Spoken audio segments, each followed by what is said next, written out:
What's up? Tony Kress. I'm not going to show you any sort of exercise demos for this video. What I am going to talk about is numbers. And we do a lot of group classes here at Tony Kress Personal Training. We have somewhere between, sometimes the classes are as low as 4, 5, sometimes they're as high as about 18. We try to cut it off at 18 or 19 because when we only have one instructor for however many people, 18 or 19 people up to 20 is probably the max that any one instructor can kind of pay attention to everybody at the same time and see rep schemes, see kind of the form of everybody and if they're doing the exercises right.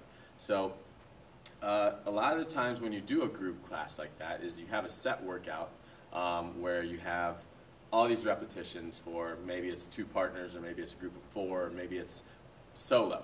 Right? So let's say we've got 100 push-ups, 100 squats, 100 star jumps, 100 burpees, and 100 pull-ups, even though that's really, really tough. But it doesn't matter what the exercises are. There's a number.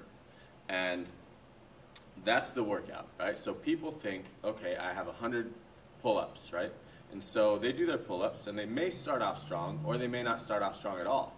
They may just start off thinking of that number in their head rather than how you're supposed to do that pull-up to the most effectiveness, right? So the goal isn't to do 100 pull-ups. The goal is to get stronger, right? And the goal is to do exercises the way they were intended to be done.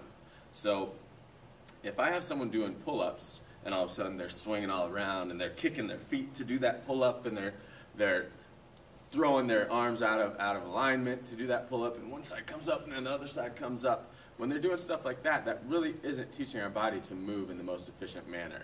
So it's not teaching our body symmetry, it's not teaching our body anything as far as movement goes. So a lot of times people will do that, or they'll see that person next to them and they'll be like, oh, that person, I'm in better shape than that person, I got to beat that person. So all of a sudden now their pull-ups or their rows or their push-ups become something where their chest doesn't touch the floor in a push-up, or their abs aren't contracted because they're just trying to get through as many as they can.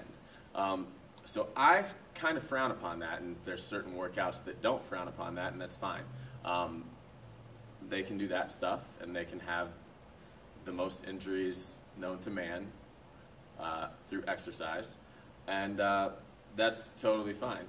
But what we want to do is talk about the quality of the movement that you're doing, right? So I would much rather you prefer to do 10 push-ups that are the most amazing push-ups a person has ever seen than to do 100 that go halfway down or don't, or you have that fish look where your back is really scooped out and you're basically like pushing your hips into the floor to make it look like you're doing a push-up.